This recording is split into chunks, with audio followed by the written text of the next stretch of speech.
Buenos días a todos, bienvenidos a la conferencia del Máster en Inversión de Impacto de la cátedra One Open Value en Inversión de Impacto. Voy a dar la palabra en primer lugar a José Miguel Carmona en representación de Open Value Foundation para que pues os dedique unas palabras antes de comenzar la conferencia con Arantxa Martínez. Pues muchísimas gracias Iciar y Maiku y todo el equipo del máster. Y para nosotros esta conferencia es muy especial. Nosotros somos una fundación que nos dedicamos a impulsar un modelo híbrido de filantropía e inversión de impacto. Y cuando digo impulsar, pues es tanto desde la práctica, apoyando proyectos en los que invertimos y a los que apoyamos económica y técnicamente, pero además tratamos de impulsar también su difusión, su conocimiento y de distintas vías de hacer crecer el ecosistema de la inversión de impacto, ¿no? Entonces, justo en esta sesión, en esta conferencia, se dan dos de las actividades que más orgullosos nos hacen estar de esa labor de difusión y de ampliación, ¿no?, del ecosistema.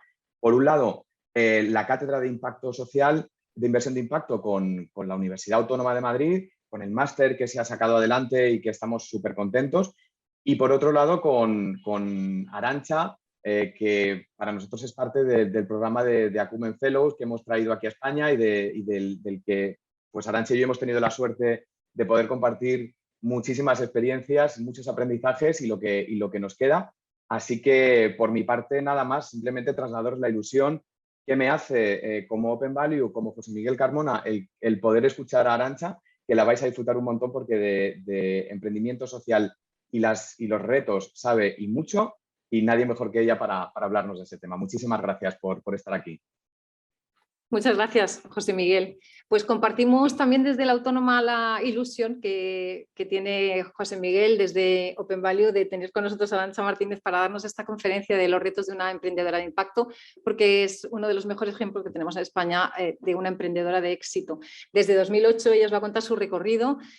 Yo sinceramente destacaría ante todo su capacidad de ilusionar, de inspirar, su compromiso en tantísimos proyectos donde ella ha ido entrando y ella insiste mucho en esos vaivenes, ¿no?, que ha ido sufriendo desde 2008 y que os va a compartir, pero a mí me parece que es un ejemplo totalmente a seguir. Ella es premio Girona, Princesa Girona en 2018, ha recibido también el premio de la Unión Europea de Mujeres Emprendedoras y acaba de estar incluida en la lista top 50 de Forbes de talento español, ¿no? Entonces, bueno, no quiero enrollarme más, ¿no? Simplemente darle paso a ella y disfrutar de todo lo que ella os pueda compartir. Gracias, Arantxa, un placer. Pues buenos días y muchísimas gracias por invitarme. A ver, siempre me da un poco ahí de alergia a la palabra éxito a mí últimamente, pero bueno, la verdad es que me hace mucha ilusión también que se esté cambiando, ¿no? A veces cuando me han puesto en estas listas o en estos premios, pienso, ojo, ¿qué hago ahí, no? Y bueno, porque asocias éxito muchas veces a fama, ¿no? A hacerte rico, tal. Pues nada que ver con eso, mi vida no va de eso y mi éxito yo creo que efectivamente, si me han reconocido el trabajo, yo creo que es por el esfuerzo, la resiliencia y paciencia, ¿no?, para sacar adelante o tratar de sacar adelante lo mejor que puedo todos los proyectos que voy emprendiendo y que os voy a contar en un formato quizá más de historia de vida, que yo creo que es la forma de que entendáis mucho mejor todos esos vaivenes, todos esos momentos de fracaso, de éxito y cómo me han ido llevando a donde estoy hoy, ¿no?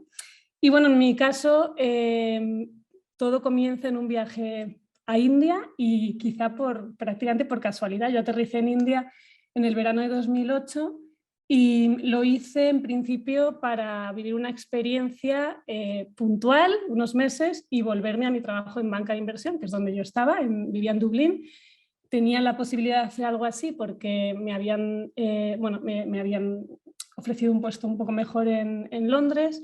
Y bueno, entre un puesto y el otro dije, bueno, pues igual es el momento de hacer algo que siempre me había apetecido, que me daba cierta envidia cuando había amigas que se habían ido de voluntariado internacional, ¿no?, de cooperantes.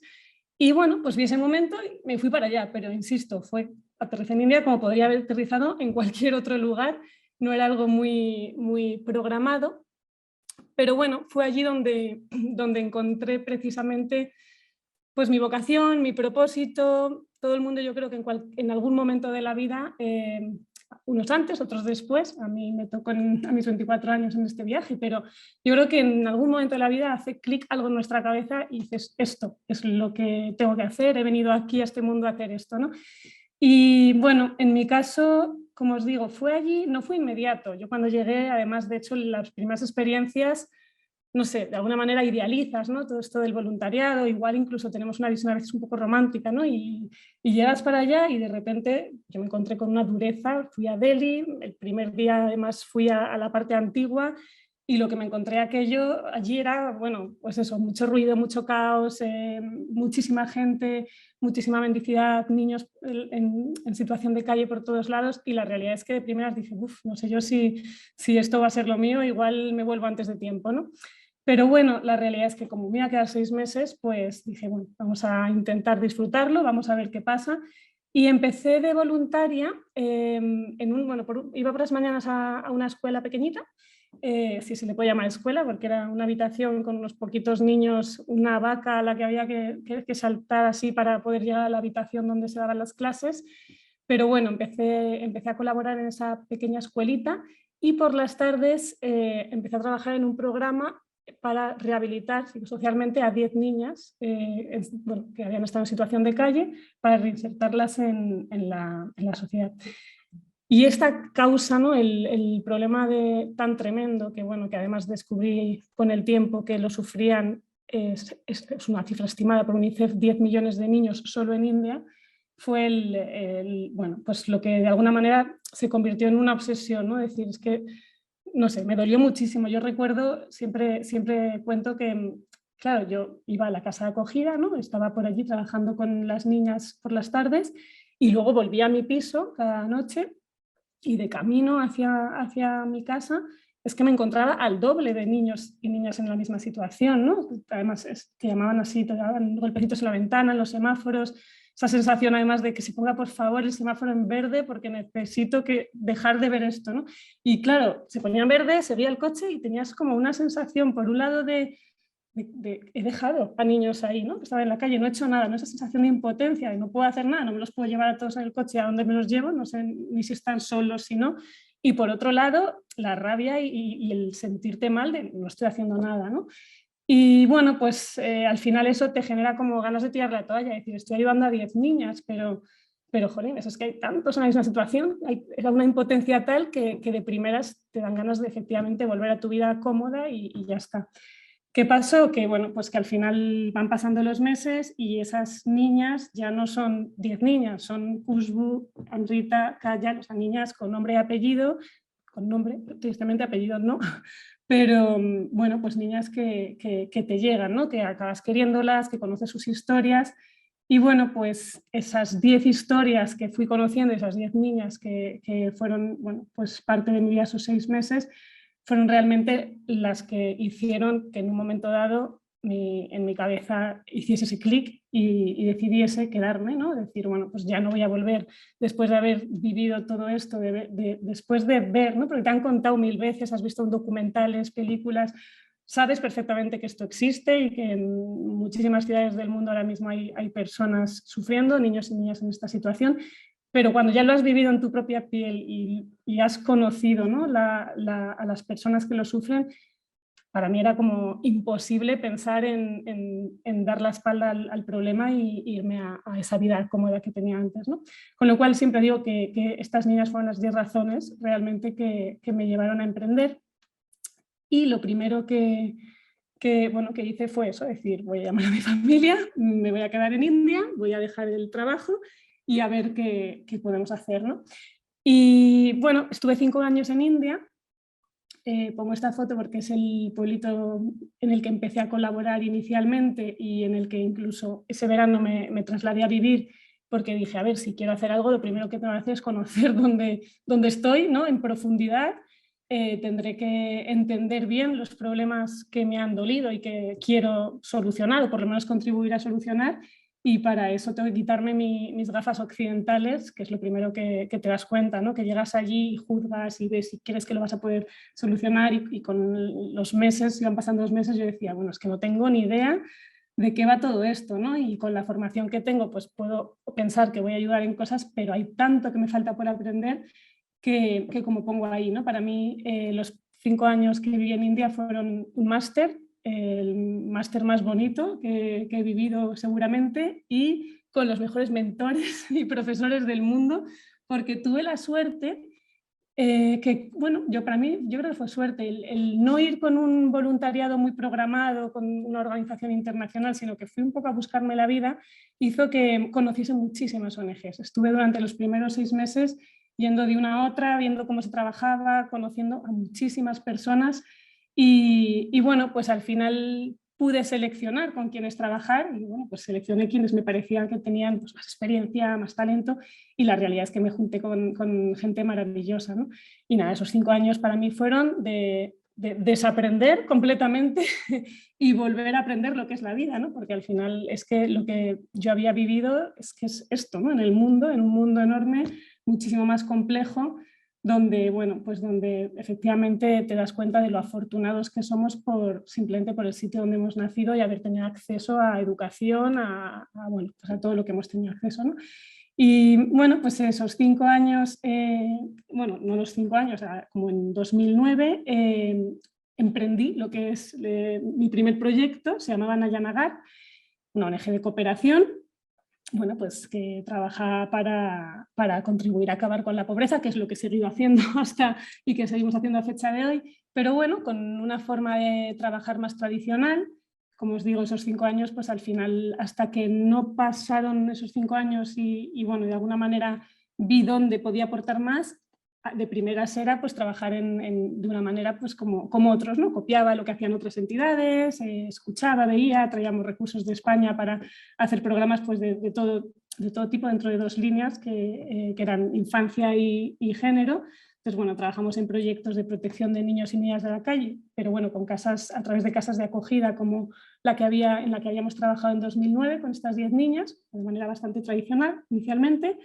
Programas de educación también tradicionales, bueno, pues de lucha contra el abandono, sobre todo escolar de niñas, que eso era, bueno, bastante importante en aquellos años, ha mejorado bastante, pero bueno, aún así la discriminación positiva en educación se sigue haciendo también ahora desde It Will Be, porque es verdad que sigue siendo un problema en India, y ahora con lo que ha pasado, ¿no? Con la COVID, tristemente hemos dado unos cuantos pasos atrás, pero bueno, en cualquier caso, en esos momentos ya hacíamos ayuda en programas de educación, lucha contra explotación y trabajo infantil desde 2009. Ahí hemos puesto muchos recursos y mucho tiempo en una zona donde no había ninguna ONG actuando, y junto a una ONG local, Don Bosco, en 2009 decidimos emprender allí un proyecto muy ambicioso. Es una zona donde hay más de 500 fábricas de ladrillos, en cada fábrica hay aproximadamente 150 familias, y las familias tienen entre 3 y 5 niños, con lo cual, bueno, os podéis imaginar la cantidad de niños y niñas que están allí sin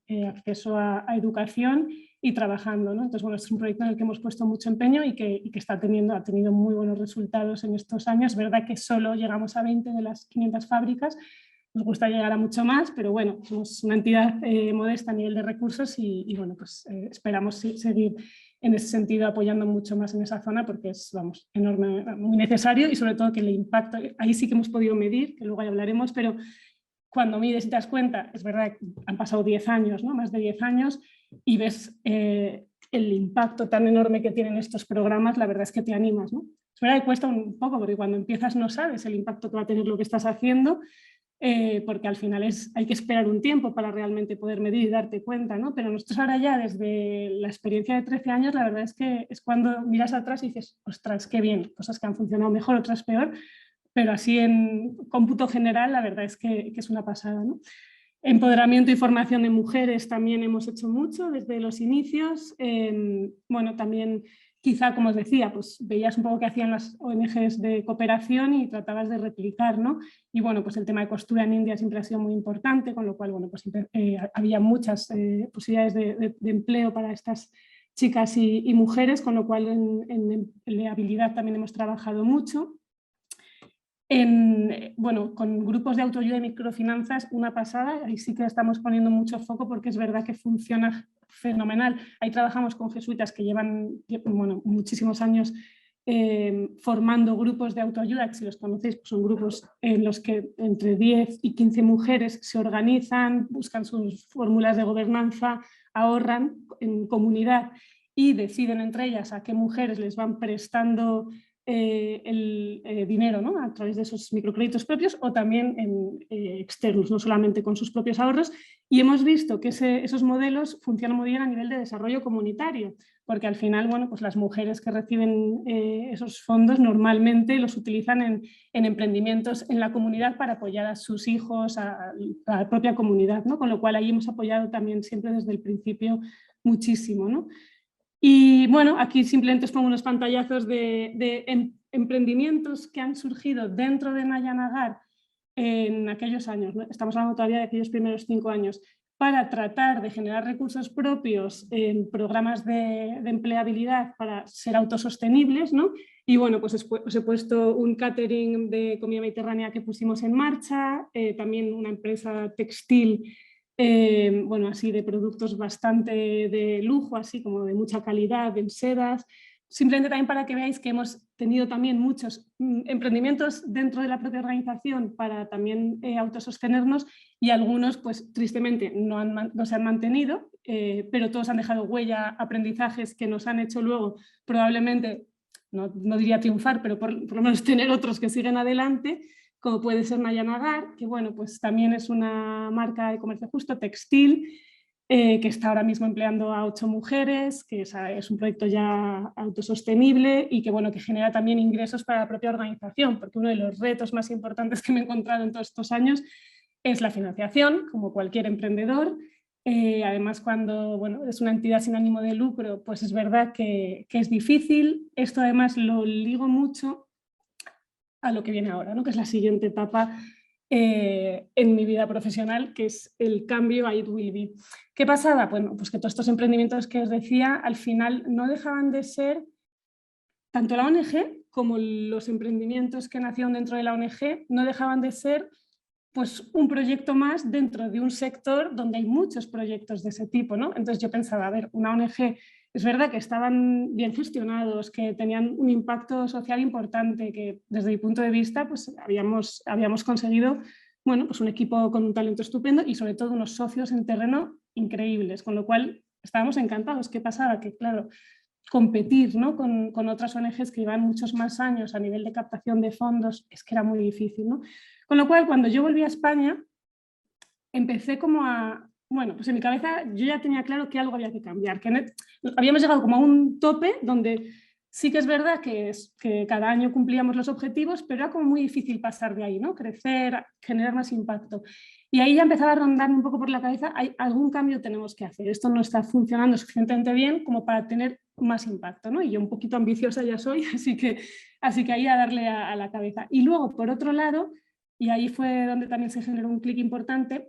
No os he contado, pero yo los años que estuve en India, claro, cuando vienes de un sector como la banca de inversión, unas cosas que me sucedía constantemente era que me frustraba muchísimo con que no se utilizaban los recursos como yo quería, ¿no? Que bueno, muchas veces no contabas con las herramientas adecuadas para tener la información necesaria para tomar las decisiones, entonces había mucho de intuición, mucho de, bueno, pues confianza en lo que te decía, ¿no? Pero yo necesitaba más datos, necesitaba, bueno, soy un poco cuadriculada y me parecía que no estaba suficientemente bien gestionado cualquier cosa que no tuvieses unas validaciones y unos números que te dijesen por aquí sí, por aquí no.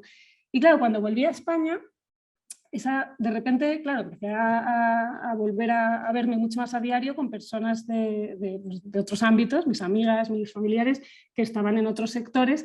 Y me di cuenta que en esos años que yo había estado en India, si ya yo había aprendido en banca de inversión muchísimo que podía ser aplicado a este sector, había habido como una aceleración enorme en el uso de tecnologías, nuevas tecnologías que habían hecho que cambiase, bueno, pues que se transformase en todos los sectores para ser mucho más eficientes, llegar mucho mejor a sus clientes.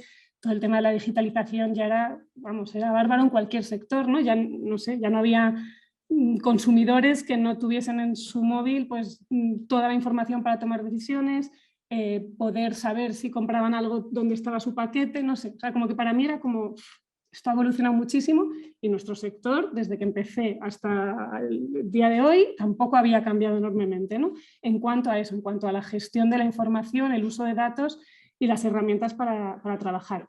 Y bueno, pues con esas frustraciones, con ver que había posibilidades de introducción, de innovación en el sector, de repente me pregunté, ¿no? Dije, ¿por qué el sector que nos estamos enfrentando y que he visto, ¿no?, en primera persona los retos más importantes que tiene nuestra sociedad, de pobreza, de niños y niñas en situación de calle, de trabajo infantil, mujeres expuestas a unos abusos terribles? O sea, ¿cómo puede ser que estos proyectos no estén realmente utilizando la tecnología y la innovación que hoy en día tenemos para realmente hacer más impacto, ¿no?, y hacer las cosas de manera mucho más eficiente?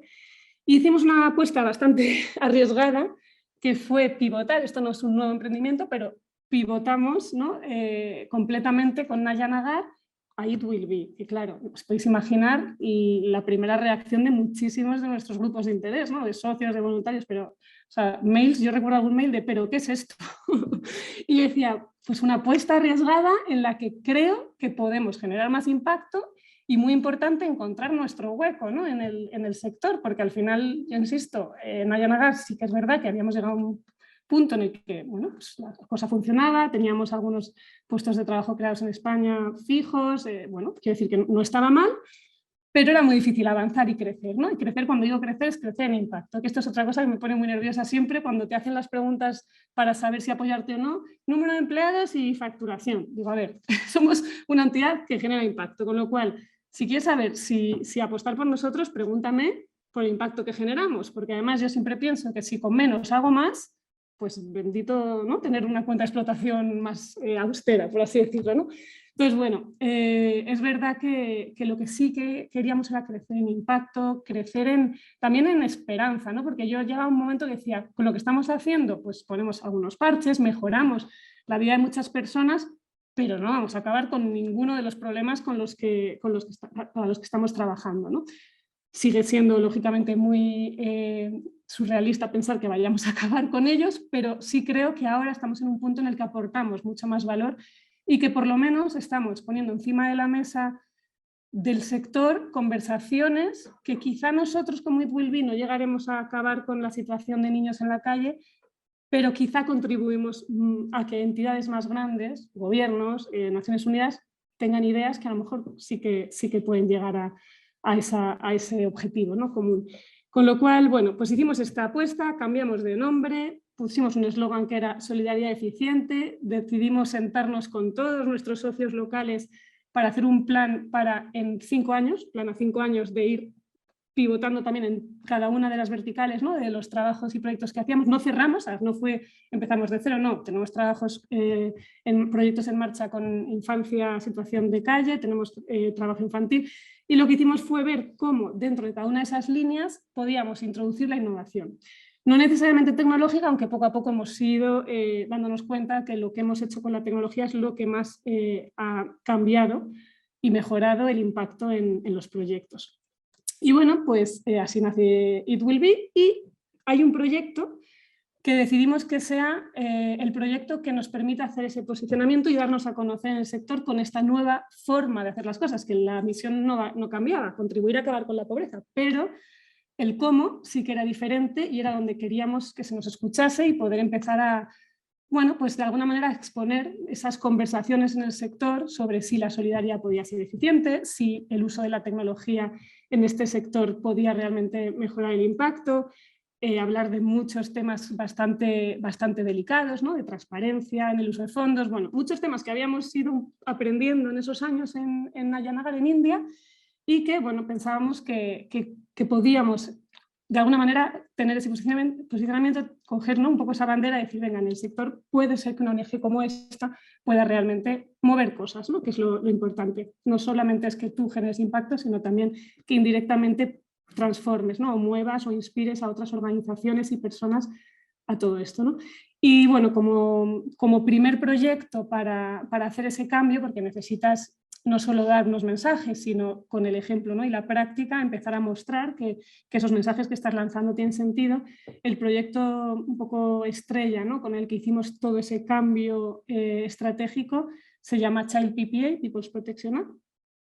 Es un proyecto que nació de la mano de Don Bosco en una red de protección de infancia. Como no, volví un poco a esa obsesión que al final, pues bueno, pues siempre, como siempre digo, al final los que fundamos estas organizaciones, pues también tienes tus sentimientos y lo que más te preocupa y tus motivaciones ¿no? personales, y el tema de los niños de la calle para mí siempre era algo, bueno, uno de los programas que más me preocupaba.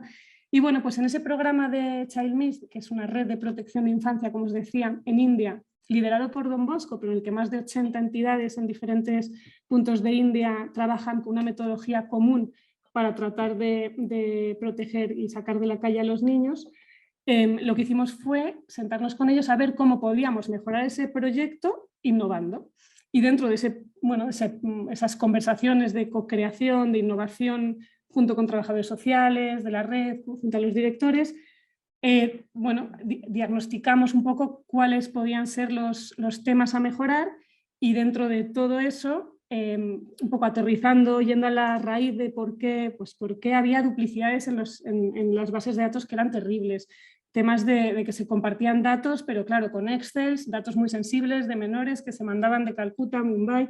Bueno, empezamos a ver ahí identificar un montón de problemas, y dimos con una posible solución que era: ¿por qué no buscamos primero buscamos, no lo íbamos a desarrollar porque no somos una empresa tecnológica, pero es que no vimos en el mercado nada que nos sirviese. Inicialmente era buscar una solución que hubiese en el mercado que nos permitiese dotar de una identidad en el sistema, ¿no? En esa red, a los niños, porque el primer problema que tenían las ONGs era que esos niños se mueven constantemente de unas ciudades a otras y tienen muchísimo miedo porque al final, bueno, pues están expuestos a mafias continuamente, con lo cual mienten mucho sobre su identidad. Muchos es que directamente cambian de identidad por ese miedo en una ciudad o en otra. Y uno de los problemas que tenían las organizaciones era que efectivamente encontraban un niño y era muy difícil saber si había estado en otros centros de la red, qué tipo de problemas pues había sufrido, si ya se había trabajado de alguna manera en esa intervención psicosocial que se había hecho en eso o no. Y bueno, toda esa falta de información, de datos fiables al final, hacía que se duplicasen muchísimo los esfuerzos, y que al mismo niño, el ejemplo más tonto es, se le pudiese vacunar 2 veces, que eso quizás es lo de menos, aunque si empiezas a pensar, dices, la cantidad de recursos que una vez más no se optimizan cuando estás duplicando acciones, ¿no? Por no tener información. Eso si te lo llevas, ¿no? Y lo escalas a nivel macro, dices, ostras, la cantidad de recursos que en cooperación no se estarán utilizando bien simplemente por esa falta de datos, ¿no? Entonces, llevado al programa nuestro, dijimos, bueno, pues vamos a intentar dar solución a esto. Se nos ocurrió eso, buscar biometrías, porque al final necesitas una identidad única, entonces la biometría era la solución, pero no había soluciones fiables en menores, porque la biometría nunca se ha desarrollado para estos sectores o estos proyectos. Se ha desarrollado pues, para aeropuertos, para temas de seguridad. Entonces nos costó mucho encontrar una biometría fiable, que pudiese compartirse la información de manera muy segura y que no todo el mundo tuviese acceso a los datos para proteger a las identidades y los datos sensibles de los niños, que funcionase en las calles cuando a veces no hay conexión. O sea, era un reto detrás de otro. Y bueno, pues con mucho trabajo y esfuerzo dimos con una solución que desarrollamos nosotros desde It Will Be para solucionar todo esto, que es Child PPA, que es un sistema de reconocimiento biométrico que permite a todas estas ONGs interoperar de manera segura con los datos de los niños y, por tanto, pues compartir información, tener información fiable y poder tomar mejores decisiones. Este proyecto nos dio una cantidad de noches sin dormir y preocupaciones tremendas. Yo es como amor-odio este proyecto. Quizá es el más importante hasta la fecha, ¿no? En el que he trabajado, y el emprendimiento del que más he aprendido. Pero bueno, os podéis imaginar, la tecnología no es barata. Éramos una ONG. Tuvimos que montar una empresa social, porque como la filantropía no financiaba este tipo de proyectos, claro, lo vimos como, guau, es un proyectazo, el potencial impacto es enorme, vamos a ir a cualquier empresa y nos van a poner el dinero así. No, nos decían, no, es que sí, es un proyectazo, pero no tenemos vehículos de financiación para este tipo de proyectos. Primero, porque el impacto no está en España, que eso ha sido un reto también importante, porque el tema de los niños y niñas en situación de calle no es una causa que en España de alguna manera toque mucho, ¿no? Con las estrategias de empresas, tal, con lo cual tampoco era una línea quizá fácil. Tecnología, desarrollo de tecnología y además era un proyecto de I+D porque podía luego no funcionar, con lo cual también era filantropía que arriesgaba, que bueno, pues que eso del capital en riesgo pues está más acostumbrado, pero la filantropía no, ¿no? Entonces nos decía, no, yo te financio lo que es la parte de intervención con los niños en los centros, pero no el desarrollo de software, no la licencia luego de la biometría. Total que bueno, pues que eso nos llevó a noches sin dormir, a qué hacemos, qué no hacemos, tiramos la toalla, no, venga, seguimos pero arriesgando porque luego tendremos que ir captando los fondos. Bueno, os podéis imaginar que fue una odisea importante, pero bueno, también yo creo que a veces los emprendedores tenemos que asumir ciertos riesgos porque si no, o sea, es que si no hay muchas veces que es que no, hasta que no das ciertos pasos no consigues acompañantes, ¿no? Y a veces pues eres tú quien tienes que arriesgar y en este caso pues es lo que hicimos, decimos, ¿por qué vamos a pedir a otros, ¿no? Financiadores que arriesguen? Vamos a arriesgar nosotros, nos endeudamos, family, friends and fools, ¿no? O sea, no, yo misma, lógicamente.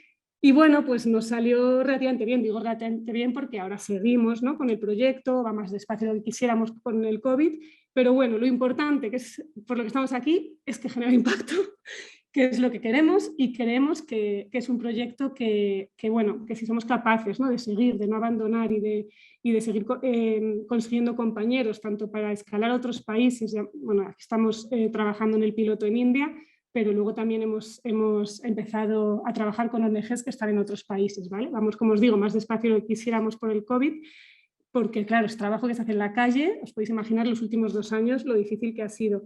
Pero bueno, estamos muy ilusionados de seguir escalando en 2022, hay más ONGs que se han interesado, en India vamos a acelerar con formación en digitalización a las entidades de la red, empezamos ya en enero un proyecto muy bonito de I+D también para estudiar la fiabilidad de, estamos usando, que me lo estáis viendo ahí, estamos utilizando biometría palmar, porque te lee el patrón de las venas de la mano, que es muy fiable, es muy fiable, está probado, muy fiable en niños mayores de 6 años. Entonces, para nuestro proyecto, estupendo, y ya hemos demostrado que efectivamente reconoce bien a los niños, no es intrusivo, o sea, pones la mano en unos segundos ya te lee la huella y eso, es muy fiable en menores. Y ahora en 2022, en enero, arrancamos una investigación para ver la fiabilidad en bebés, porque al final ojalá, si realmente identificamos que es una biometría que de 0 a 5 años realmente es fiable en ese colectivo, pues tiene unas aplicaciones en nuestro sector enormes, ¿no? En vacunaciones, bueno, registro de nacimientos, que sería realmente ir a la raíz del problema.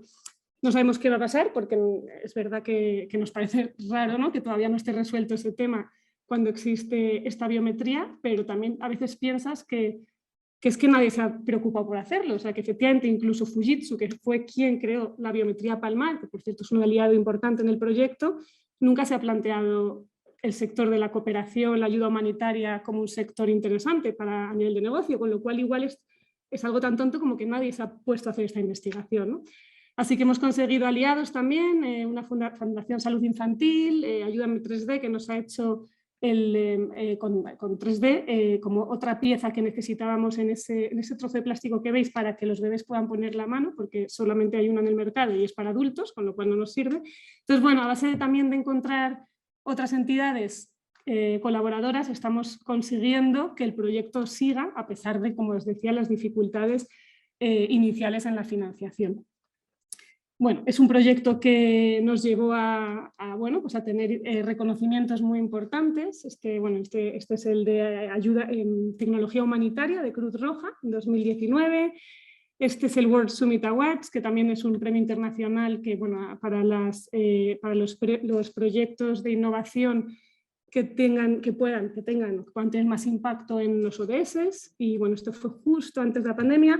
Aquí también, y para mí este fue muy especial porque fue premiado dentro de la aceleradora de UNICEF, UNICEF Lab se llama, y para mí este fue muy especial porque yo siempre, cuando en 2016 empezamos con la idea, siempre pensaba en UNICEF, ¿no? Siempre decía, cuando estábamos con aquellos problemas de si sale o no sale la financiación, qué hacemos, abandonamos, a mí había un montón de noches que decía, jo, es que le ponía un lazo y se lo lanzaba a UNICEF y que ellos lo hagan, si qué más da, si lo importante es que esto puede cambiar vidas de muchos niños y niñas, lo importante es que salga, no que lo haga It Will Be, ¿no? Y bueno, UNICEF siempre decía, tienen que conocerlo.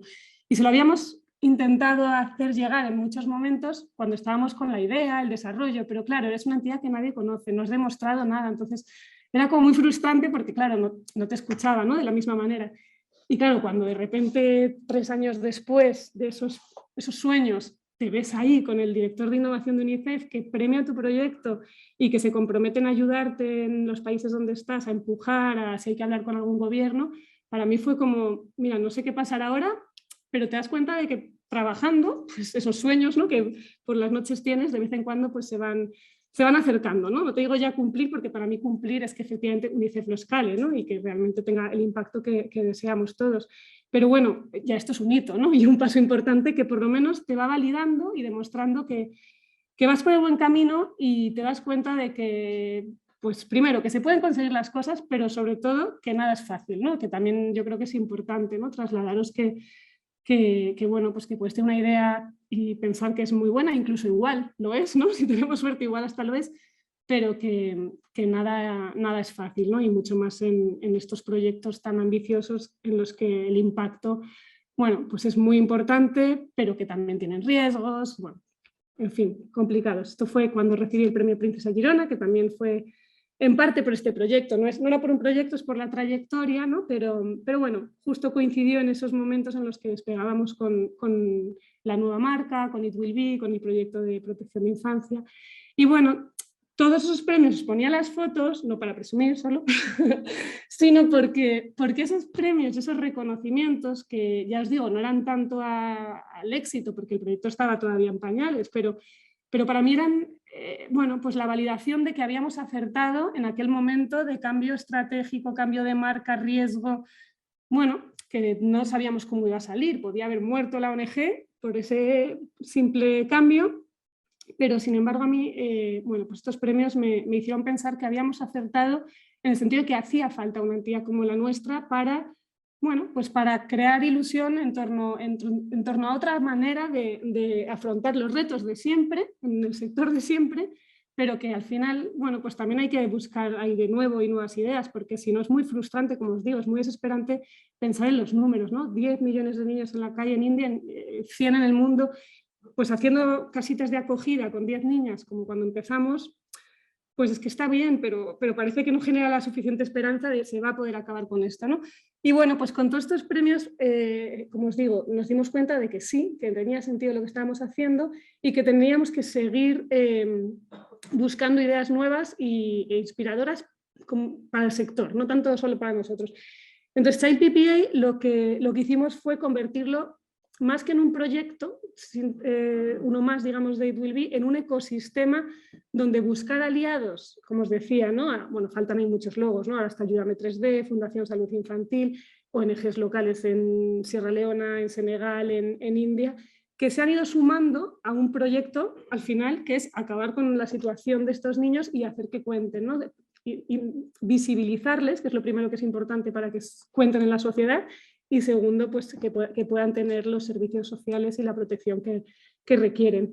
Aparte de este proyecto, empezamos claro, como os decía, en ese plan había que ir transformando y adaptando a la nueva estrategia de It Will Be todo lo que veníamos haciendo, todo lo que os había contado de microcréditos, de empleabilidad de mujeres, protección de niños de la calle, había que ir dándole esa vuelta para ir buscando nuevas maneras de afrontar esos retos. Entonces, bueno, el proyecto de empleabilidad de mujeres pues se digitalizó, montamos tienda online, empezamos a trabajar con ellas para acercar mucho más a la artesana y a la consumidora. Entonces, bueno, empezamos con también formación en digitalización para que ellas mismas puedan ir bueno, pues acercándose en esa relación más digitalizada. Incluso ahora, si todo va bien, también el año que viene se podrá hacer trazabilidad, ¿no? de quién hizo tu proyecto. Ahora se hace de manera muy manual, ellas escriben en las etiquetas y el producto te llega ya con una información que ellas te facilitan. Hemos hecho FaceTimes entre clientas y artesanas, pero bueno, que estamos en esa línea de decir, vamos a buscar nuevas experiencias más digitales para ir conectando, ¿no? Y que, bueno, pues que el proyecto siga creciendo, que haya más ventas en el mundo digital también, no solamente offline como hacíamos antes. Y bueno, más que, ya digo, más que por las ventas en sí, para mí lo que estamos poniendo mucho foco es en acercar a los grupos de interés y buscar la innovación en este sentido para empoderar a través de todo esto a las propias mujeres y bueno. Otro proyecto que iniciamos fue con Machine Learning, esto para que veáis también un poco el uso de tecnologías que estamos dando.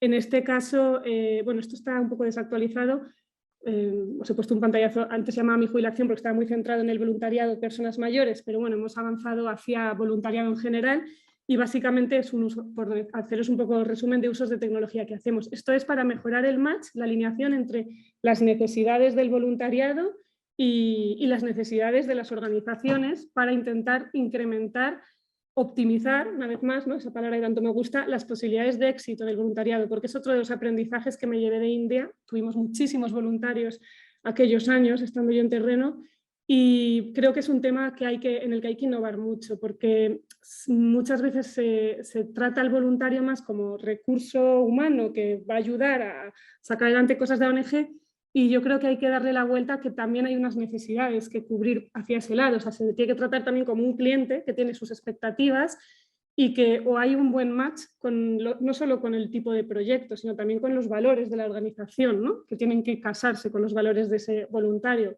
que no vale que vayas a un sitio o a otro, tienes que buscar la entidad donde realmente encajas, ¿no?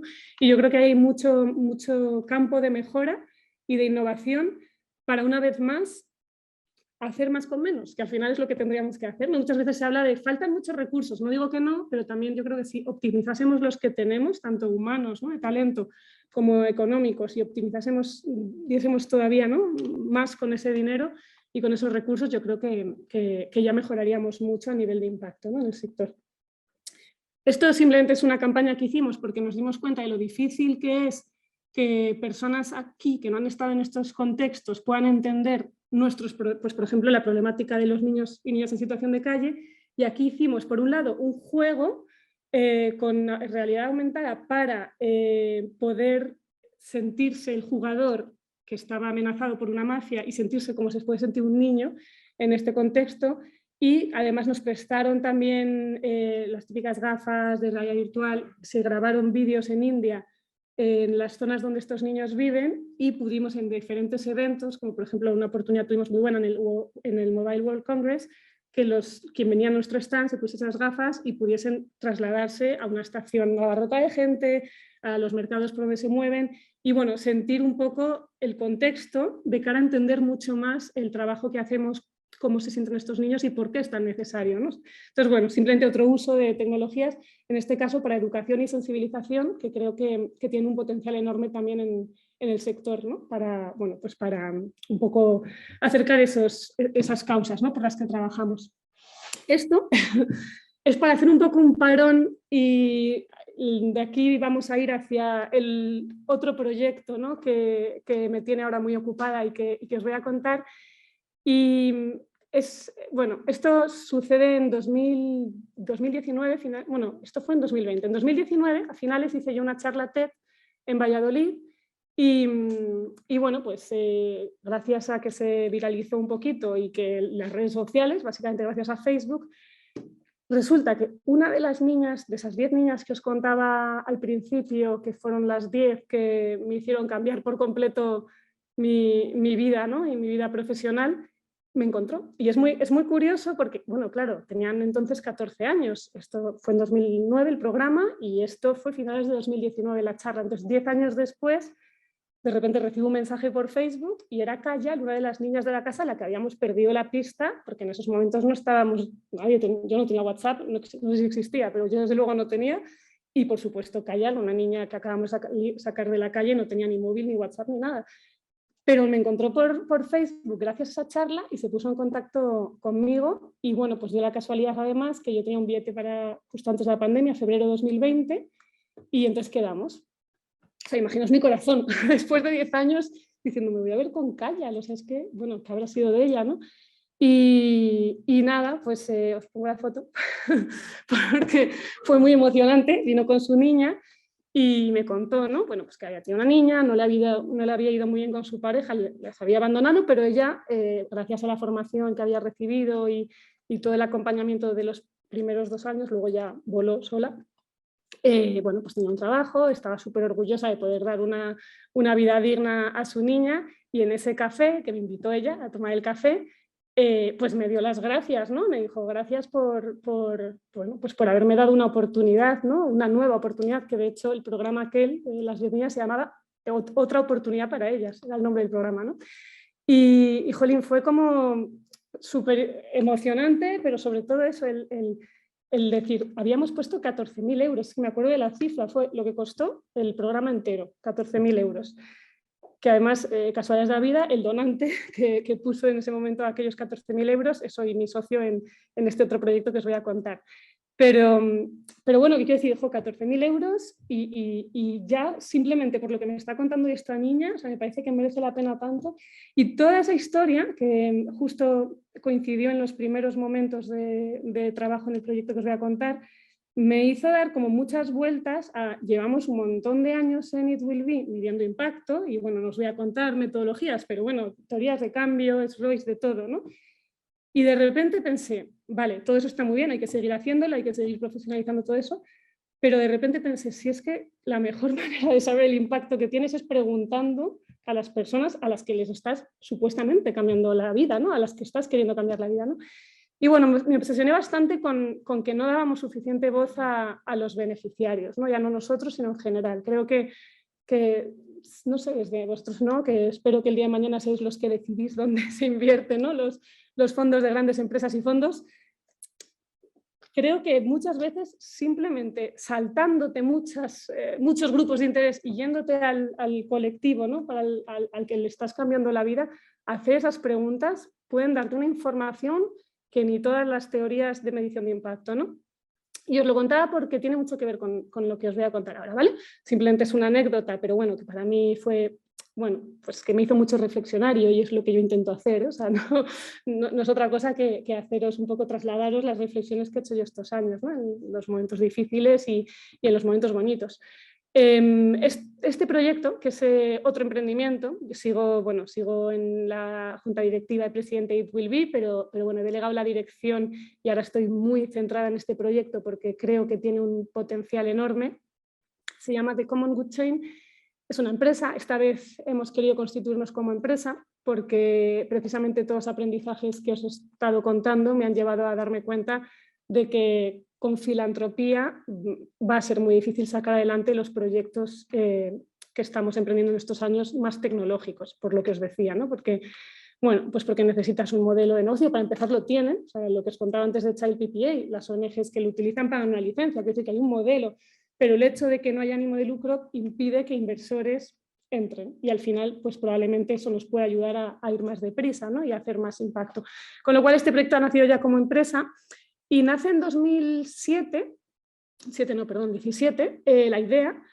En España lo registramos en 2018 y surge porque Manuel Hurtado, que es miembro de nuestra junta directiva en It Will Be y que es el filántropo de aquel proyecto de las 10 niñas, ¿no? Al final se van poniendo las cosas en su sitio, estaba haciendo un curso de FinTech en el MIT en Estados Unidos y me llama ese verano y me dice, Arantxa, tú que estás obsesionada con la eficiencia y la optimización de recursos y que quieres realmente mover todo esto, ¿no? De esta transformación digital en el sector, tienes que conocer blockchain.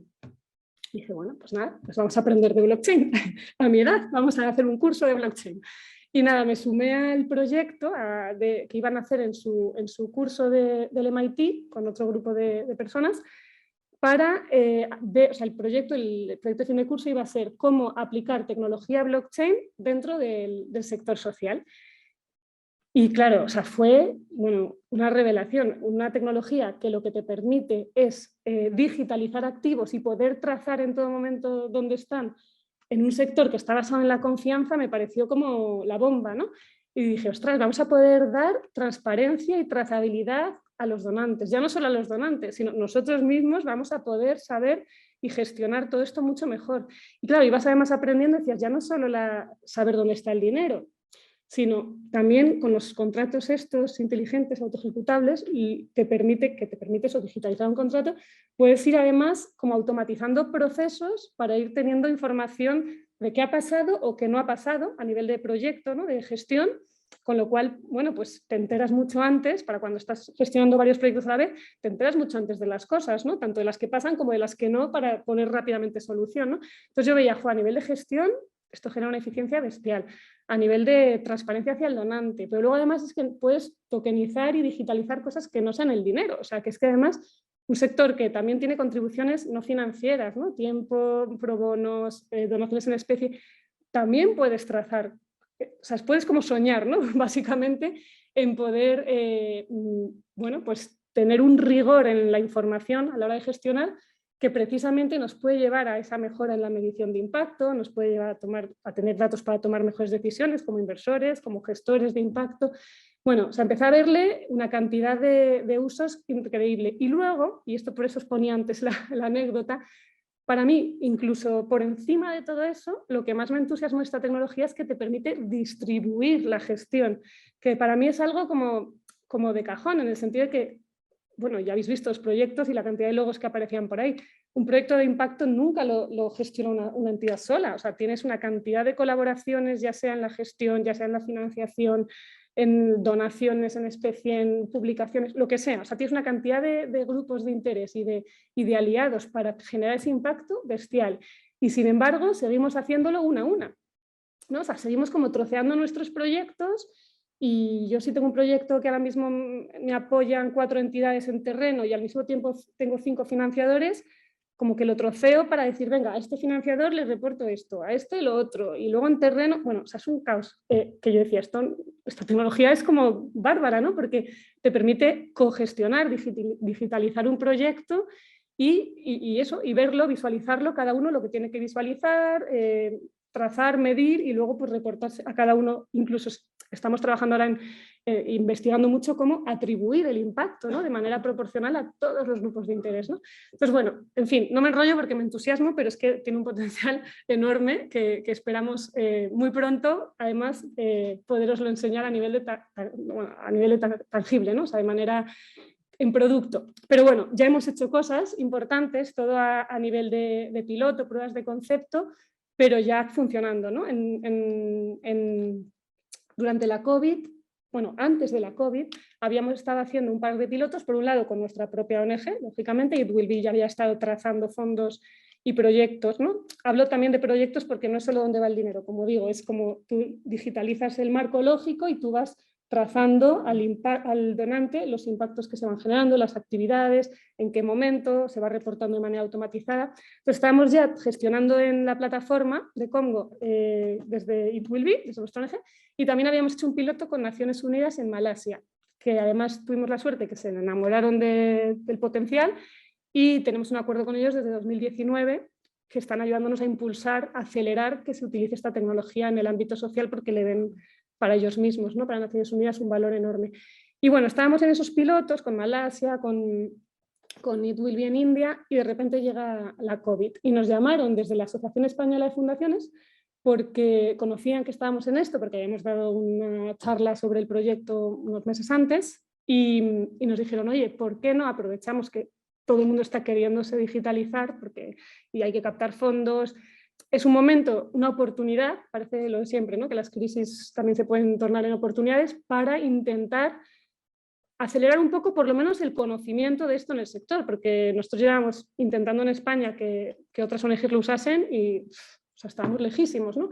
Y de repente, por la pandemia, en 15 días teníamos 130 ONGs aquí subidas, que ahí Josemi, que nos está escuchando, tuvo mucho que ver porque fue voluntario top de Stop COVID y se hizo una cantidad de formaciones a entidades que, bueno, hablo de una de ellas, las Hermanas de la Caridad, pero podrían ser, o sea, entidades que no tenían ni un software de gestión, ni un CRM, no tenían nada y consiguieron utilizar por primera vez nuestra plataforma de blockchain, que no sabían lo que era blockchain, pero bueno, al final a nivel de uso tampoco hay que saber de blockchain.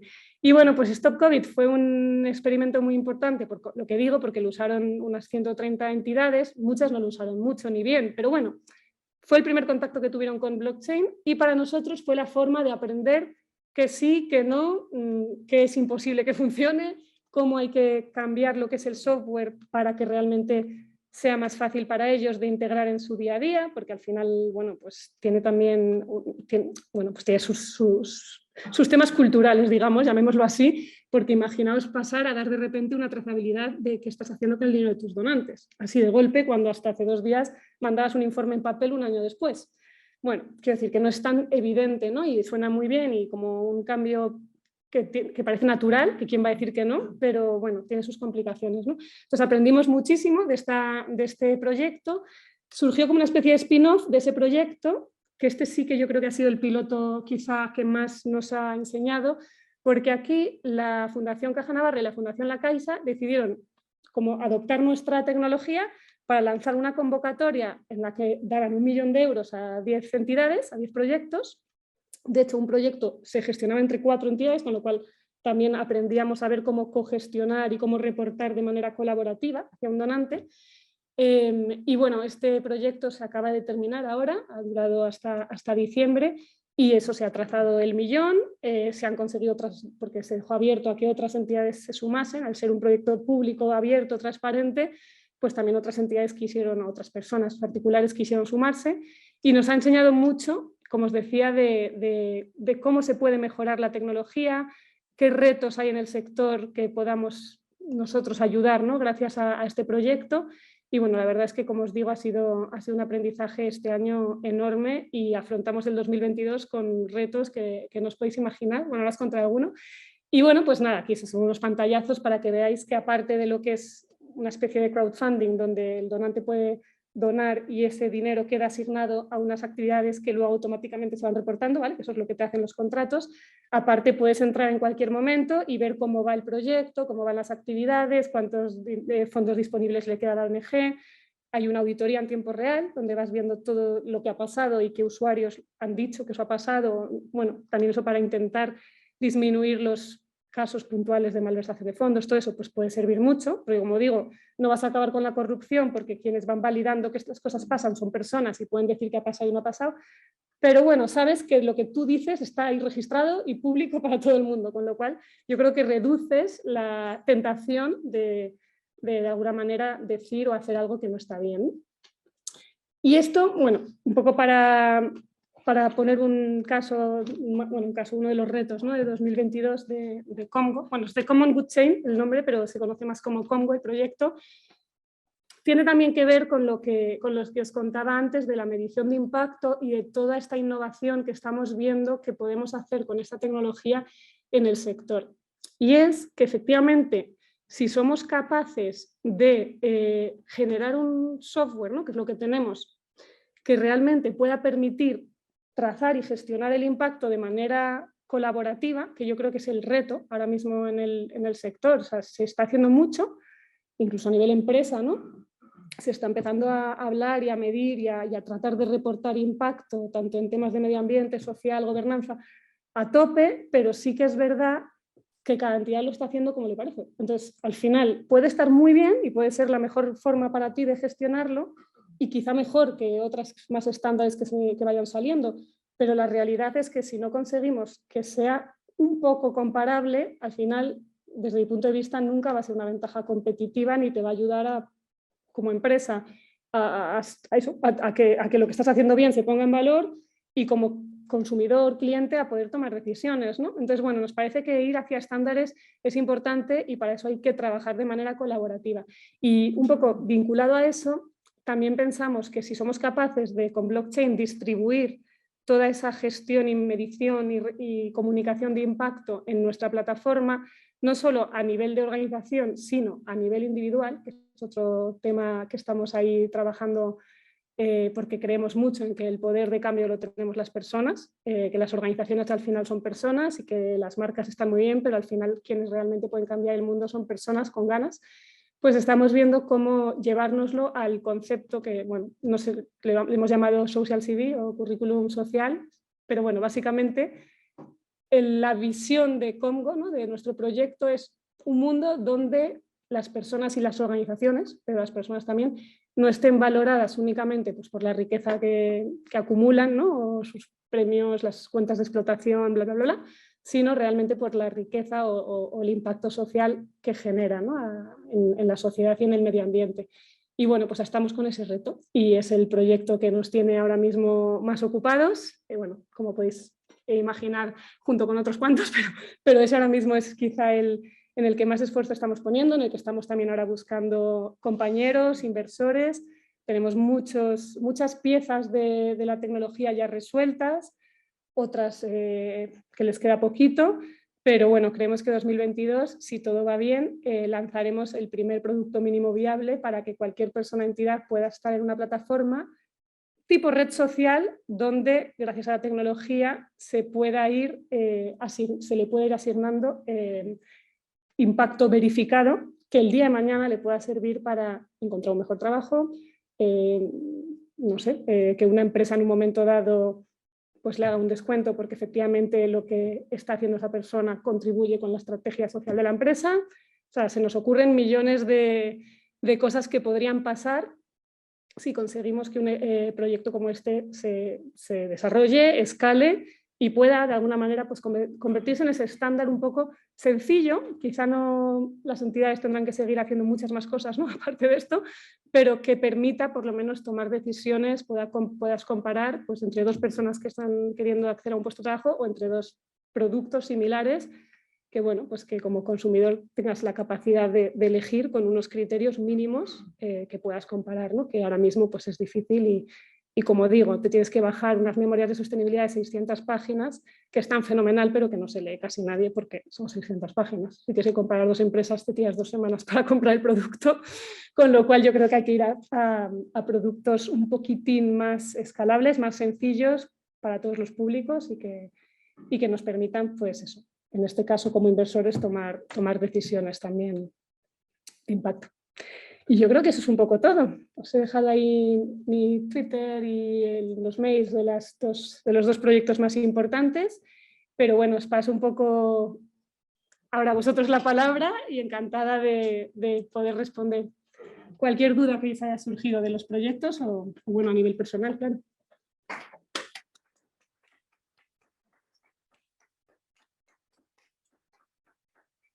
Bueno, yo estoy absolutamente encantada, emocionada. Muchísimas gracias por estar aquí con nosotros.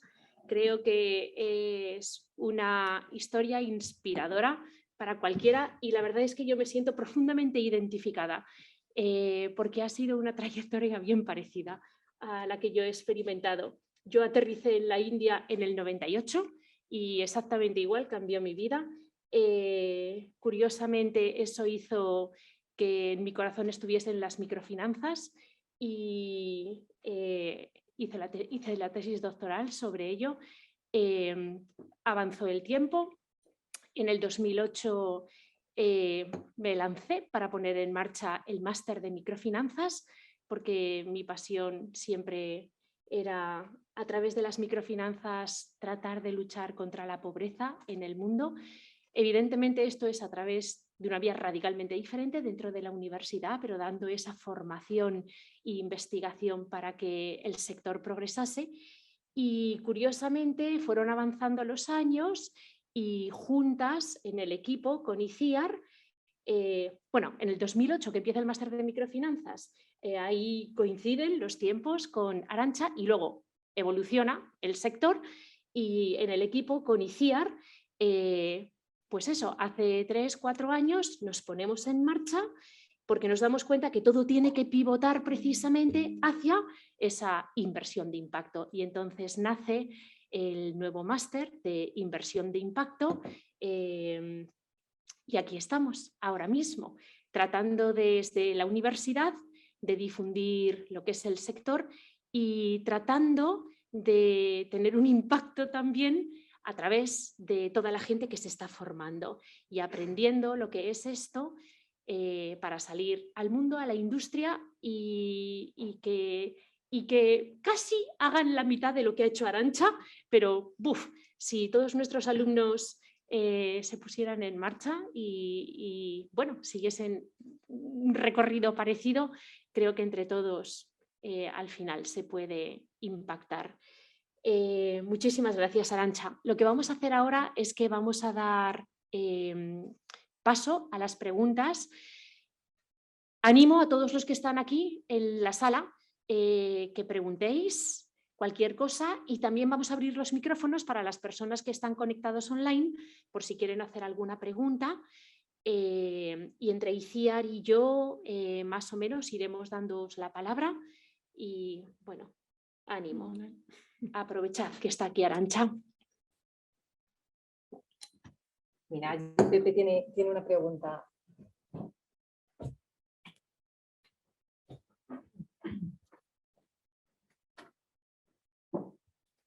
Bueno, mi pregunta era en referencia a esos estándares que comentabas, porque sí que es cierto que hablamos mucho de los ODS, por ejemplo, a la hora de ver si una empresa está realizando o desempeñando un impacto y se mide a través de ellos. Lo que quería preguntarte era en referencia a la aplicación o la página web. Para una persona, no sé si tenéis ya, imagino que tendréis pensado ya estándares o alguna forma de medir o ver cómo se puede, en un perfil, cuáles son los estándares, los parámetros que seguís o que tenéis en mente poner para que realmente, no sé, es que no se me ocurre ninguno ahora mismo, entonces esa es la duda principal. Fenomenal, gracias por la pregunta. A ver, es un proyecto que precisamente lo que estamos haciendo es co-crearlo, porque me parece lo fundamental. No estamos intentando nosotros desde la empresa decidir cuáles van a ser los estándares. Bueno, es que de hecho hay muchísimos, podríamos, si siempre digo, eligiendo uno al azar de todos los que hay y utilizando todos ya sería mucho mejor que cada uno usando diferentes, ¿no? Pero bueno, a lo que me refiero es que nosotros toda esa parte de estandarización no la estamos diseñando juntos, o sea, solos nosotros, sino lo que hemos hecho ha sido grupos de trabajo. Al final es un ecosistema, porque o funciona como ecosistema o este proyecto no va a salir adelante, porque se trata precisamente de, bueno, pues como ha pasado con las redes sociales. Al final llega un punto en el que ya no son para una industria, ¿no? Es para todas las industrias que quieran hacer comunicación, tienen que estar en las redes.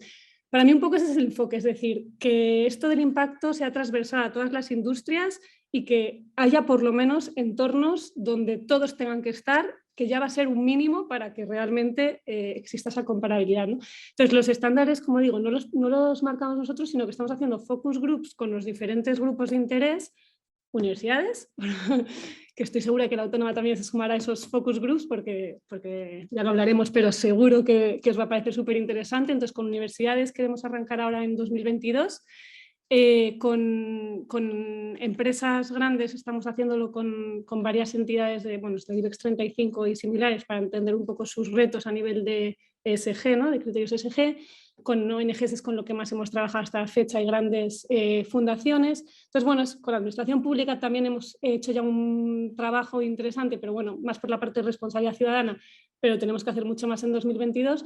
Y la idea es precisamente entre todos ir viendo unos mínimos, porque para mí de momento para empezar son unos mínimos. Entonces a nivel, por ejemplo, de particulares, de personas particulares, pues hombre, se nos ocurren, por supuesto, las cosas más básicas con las que ya hemos hecho pruebas a nivel técnico de temas de voluntariado, horas de voluntariado, por supuesto donaciones y cosas como más tangibles, pero luego también hay que ir pensando, y hay algunas cosas que viendo un poco los currículums estándares de Europa y tal, te vas haciendo una idea, pero que tendremos que ir consensuando con precisamente pues eso, universidades, empresas, para ir viendo cuáles son también los temas vinculados a valores, ¿no? y a skills más, pues más no intangibles, sino más soft, pero vinculadas a impacto, que son de interés, y ahí es donde se irá creando el algoritmo. Pero insisto, que es un proyecto de co-creación donde además entendemos que se irá perfeccionando con datos, o sea, con usuarios y cada vez más al final. Es un poco similar a una red social a nivel tecnológico, ¿eh? Hablamos un poco de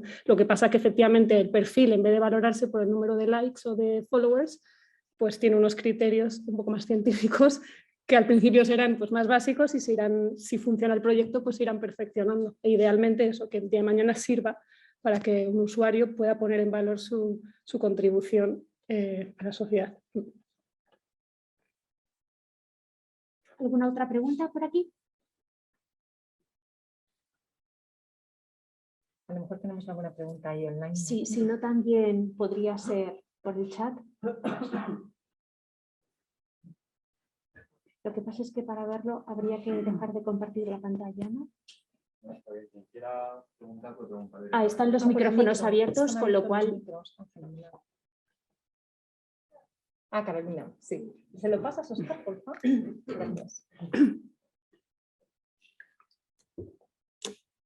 Hola, yo quiero volver un poco a lo del proyecto de blockchain para entender un poco hasta ahora qué resultados vieron después de todo este gran proyecto, más que nada con la Caixa y con la Caja, y hacia dónde creen que va a ir el proyecto en un futuro. Pues justo estoy haciendo estos días, a ver si antes de acabar el año lo cerramos, un informe, ¿no? Porque al final ha sido un trabajo de investigación prácticamente y que además lo presentaremos junto con las fundaciones en enero. Pero bueno, estamos justo, ¿no?, en ese momento de análisis, de aprendizajes, errores para ir viendo precisamente, o para exponer hacia afuera, ¿no?, a compartir con el sector hacia dónde creemos que esto puede ir y otros temas que nos parecen retos que hay que abordar antes de quizá acelerar esa adopción, porque a veces puede ser incluso contraproducente, ¿no? Como os podéis imaginar, el tema de transparencia es bastante crítico. Y puede, por ejemplo, uno de los, para mí, de los retos más importantes, que además me preocupan enormemente si esta tecnología no se crea desde el sector, que por eso yo digo co-creación, escuchar mucho, ir de la mano, aunque vayamos más lentos, porque si no, te llega una startup que no sabe mucho de esto y de repente, ¿no?, sale adelante un proyecto porque la sociedad le parece la bomba y puede perjudicar al sector. Y ahí, por ejemplo, yo uno de los temas que veo críticos es el no poner el foco en el donante solo, o desde luego, o sea, quiero decir, el donante, el inversor da lo mismo, ¿no? Pero al final esto te sirve para trazar inversiones, donaciones o lo que quieras. Creo que es un peligro que se empodere demasiado en el sentido de que tengan la decisión de dónde se pone su euro. Porque yo, desde el punto de vista de la gestión, como os decía, me he encontrado con momentos en los que incluso sin blockchain, ¿no?, sin darle esa posibilidad, al final es verdad que el donante muchas veces quiere que el dinero vaya a las medicinas del niño, por decirte un ejemplo. Y tú lo que te has dado cuenta, como gestora o con el equipo de gestión de proyecto, es que gracias a la tecnología, esto es un ejemplo muy claro para mí, hemos identificado en la red de estos 80 centros, haciendo uso de tecnología, Big Data básicamente, que había una enfermedad que se daba en la piel de los niños, que cuando hemos agregado datos nos hemos dado cuenta de que se daba en unos sitios determinados, en unos momentos determinados, con lo cual fue como muy claro ver que tenía que ver con la humedad. Esa enfermedad ya no se da porque han puesto secadoras en los centros y bueno, pues ya se ha reducido enormemente el número de casos que conllevaba pues llevar a los niños a hospitales, pagar las visitas, pagar las medicinas, lo que fuese, ¿no? Pues en el momento en el que eso pasa, ya no necesitas el mismo presupuesto para sanidad en el proyecto y el donante que financiaba eso, nos ha pasado que no quería financiar la licencia de software, que es el que te ha llevado a eso, ¿no? Entonces, bueno, es un ejemplo para mí claro de decir, a ver, está muy bien que haya unas motivaciones y unas emociones también, sobre todo hablo más en este caso de filantropía, ¿no?, no tanto de inversión, pero es normal y se da mucho y sobre todo quizá no en grandes donantes ya muy profesionalizados, pero en otros menos, que la filantropía es verdad que va muy de la mano de esas emociones, esas ganas, ¿no?, y eso, y lo que a ti te gusta, ¿no?, lo que tú quieres. Y a veces, bueno, pues creo que hay que dar un poco más de margen a los datos, a los gestores, para que puedan poner los fondos donde tiene más impacto realmente, ¿no?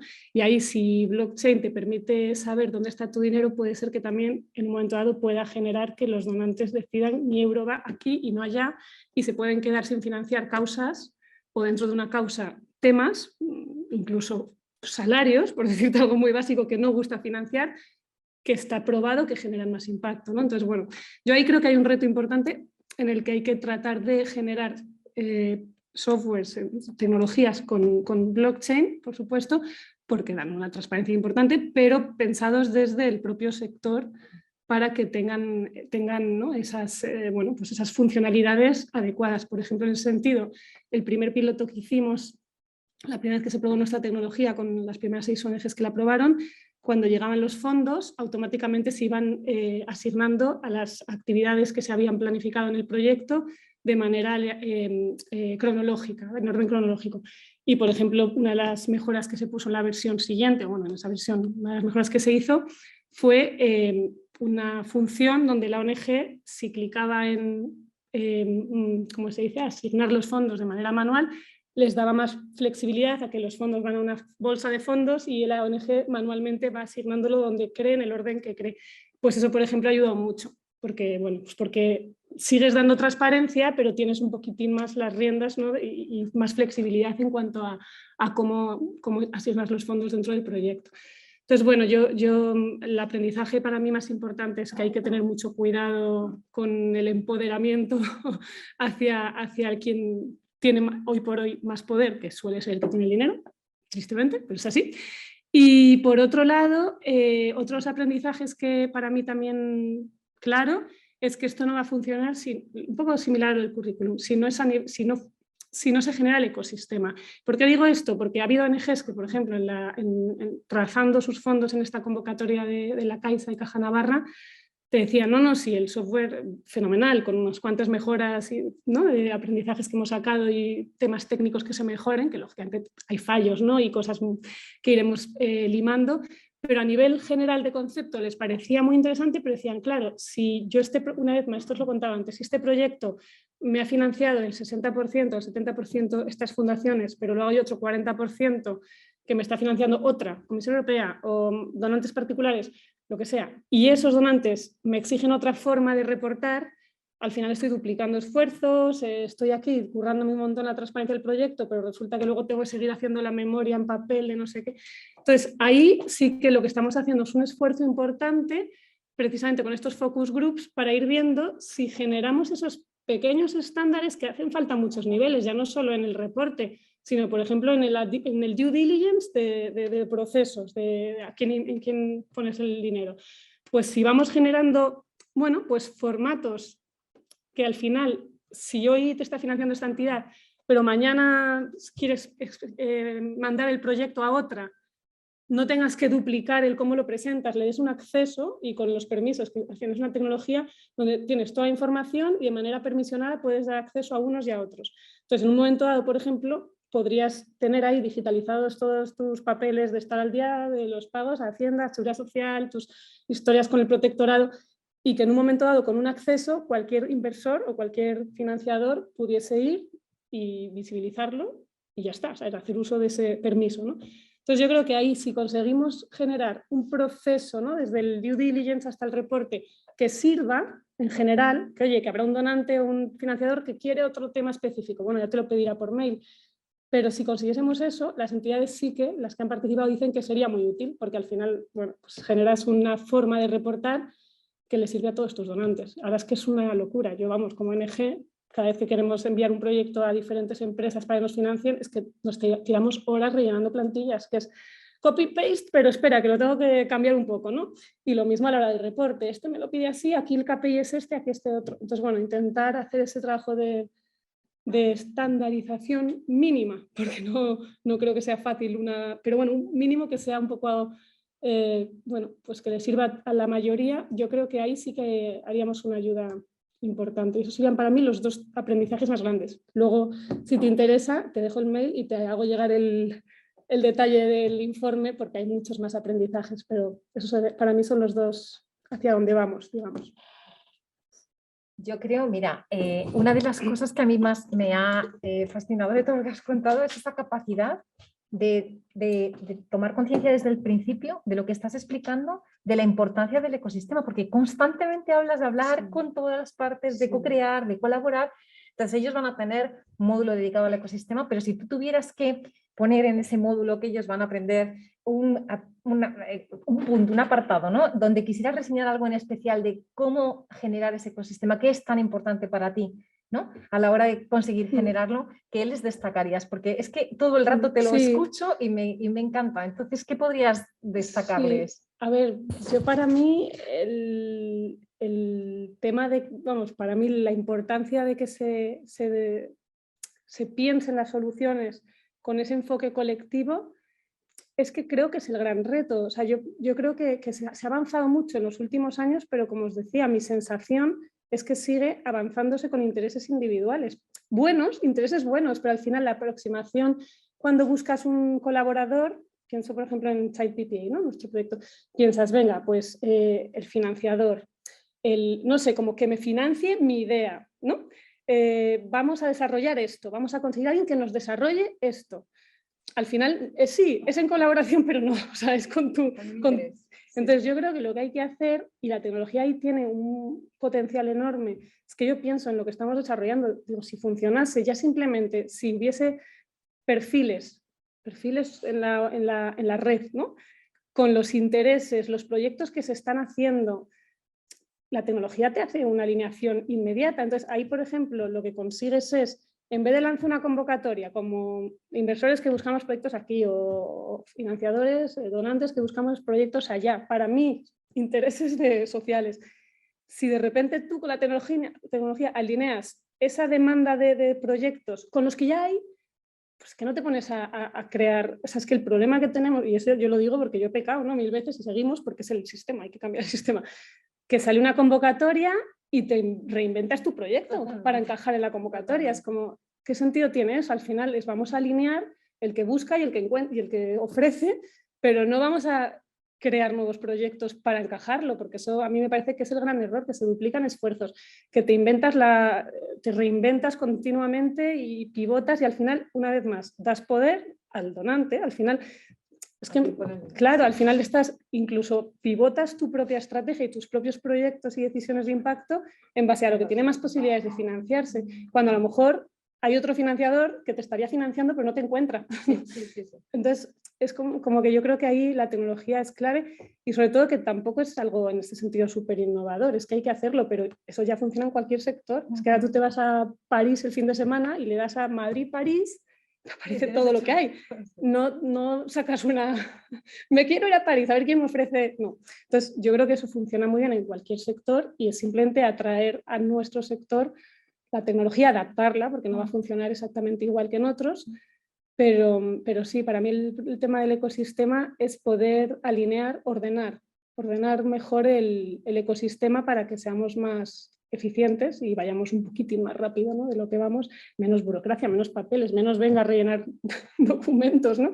Si ya está el proyecto en marcha. Sí. Muchas veces dices, te piden que empiece el 1 de enero y llevas 6 meses con el proyecto, pues hombre, pones que empiece el 1 de enero porque lo reenfocas y oye, siento ser tan clara, ¿no? Con esto, pero que es verdad que a veces que damos por hecho y hacemos pues esas pequeñas trampas, que no son trampas, es, bueno, pues es adaptarte al sistema tal y como funciona para poder seguir adelante, ¿no?